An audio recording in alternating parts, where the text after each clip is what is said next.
na farko ta san me mijinta yake so ta yi, babban al'amari kenan a cikin aure. Abin da yake so ta yi shine abin da manzo Allah sallallahu alaihi wasallam ya ce tazawwajul wadud. Alwadud ita ce matar da take kokarin ka sota kuma take yi maka abin da za ka sota. Kaga abubuwa guda biyu kenan, kokarin ka sota da kuma ta yi maka abin da za ka sota. To saboda haka kuma ba za ka iya wannan ba sai ka san me nake so. Idan mace ta san abin da mijinta yake so ta yi shi yanda yake so, kuma ta yi shi wani lokaci kafin ya zamanto ya tambaya.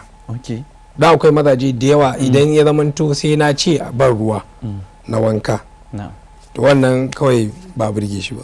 Amma yana tashi ya ga an ajiye abinci ya tara an ajiye, to wannan ya ɗaya daga cikin sirrin da namiji zai zamanto zai sha wahala, saboda an yi mar mu'amalar sarki.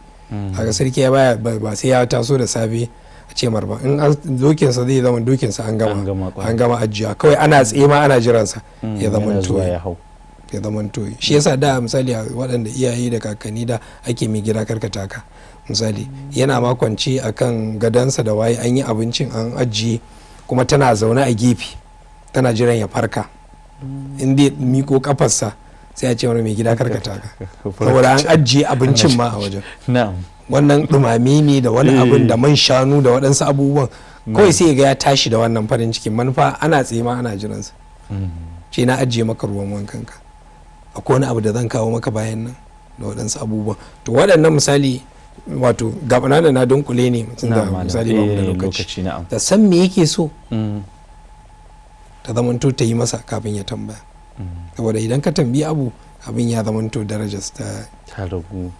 Misalinsa shine na Aisha radiyallahu ta'ala anha da manzon Allah sallallahu alaihi wasallam. Na Aisha sai ta ga ana wasa a cikin masallacin manzon Allah sallallahu alaihi wasallam, ana ta wasa da mashi. Sai ta kalli da manzon Allah sallallahu alaihi wasallam ya kalle su ya kalle ta, ya ce kina so ki gani ne?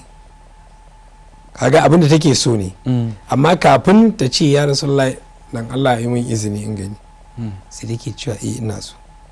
To wannan shine abin da misali mutum ya zamanto kafin ta ce ko kafin ya ce. To mutum yana tsananin sa haka, tsawa mace ce ko namiji, sai ya zamanto kawai ka fuskanci ina mutum ya kalla, to kai kuma sai ya zamanto kai mar wannan abu na farko kenan.